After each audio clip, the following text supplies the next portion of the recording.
Welcome to this explainer. Today we are unpacking the sudden, incredibly dramatic collapse of the US-Iran ceasefire and the staggering global ripple effects that literally followed overnight. Over the past few days, the whole world has watched a super fragile diplomatic window just completely violently shatter, thrusting the Middle East right back into active conflict.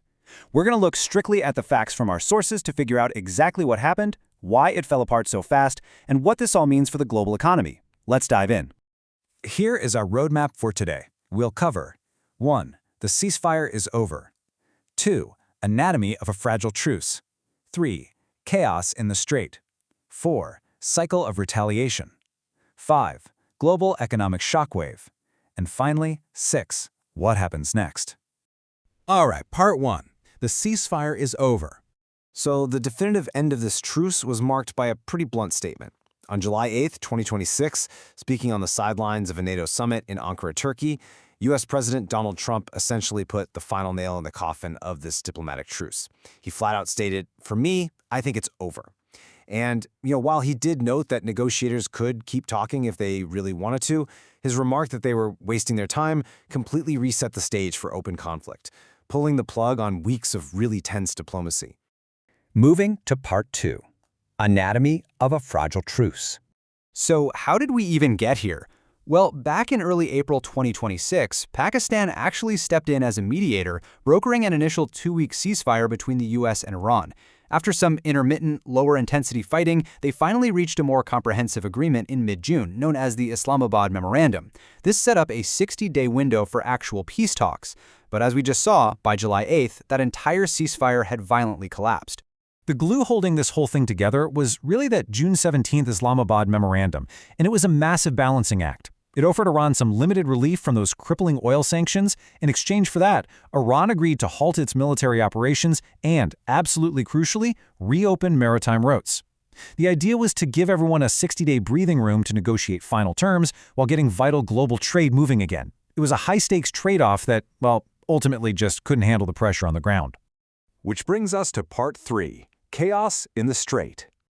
Let's take a look at the map for a second. The Strait of Hormuz is this incredibly narrow maritime choke point sitting right between the Persian Gulf and the Gulf of Oman.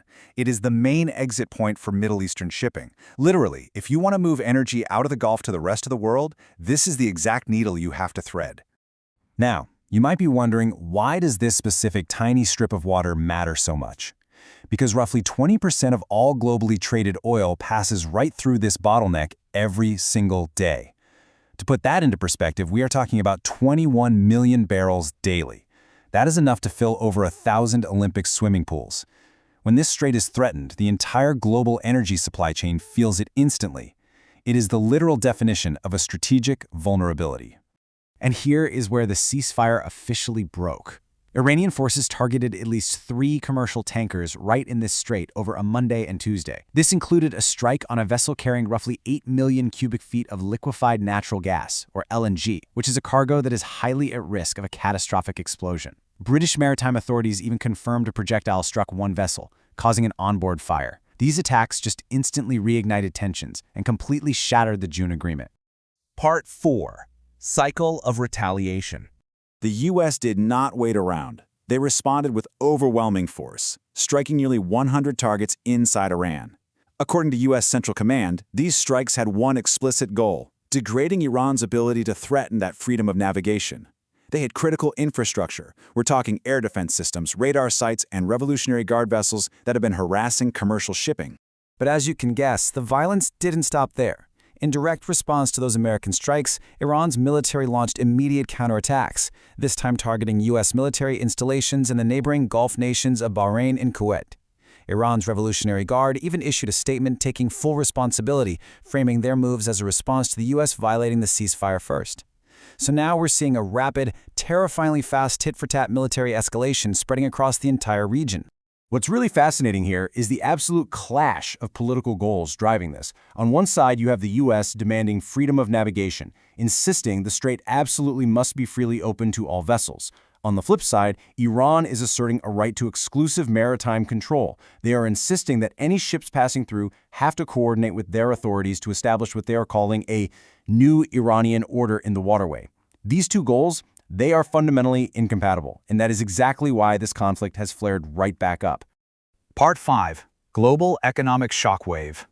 When the world's most critical energy choke point is under fire, global markets absolutely freak out. During the truce, oil prices had actually been falling, dropping down from previous highs of over $110 a barrel. But the second these renewed attacks hit, Brent crude spiked nearly 6% in a single day, jumping over $80 a barrel.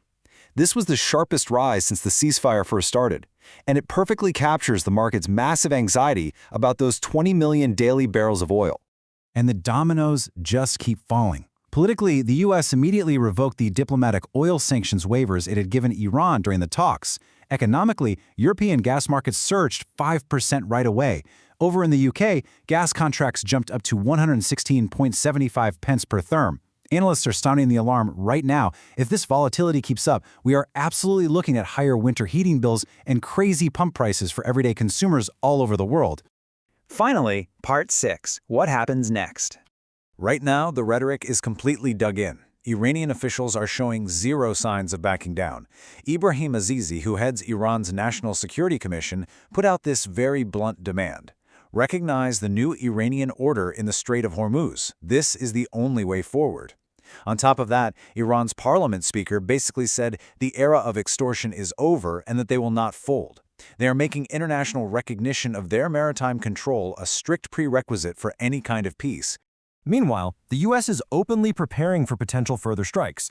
Actually, scratch that. They aren't just prepping. President Trump has renewed past threats to target civilian and oil infrastructure, including Karg Island, which handles most of Iran's oil. The international community is basically scrambling. The UN Secretary General is deeply alarmed, begging both sides to talk. At the same time, the EU's top diplomat called the Iranian strikes unacceptable, and EU foreign ministers are rushing to convene on Monday to somehow prevent a wider Middle East war.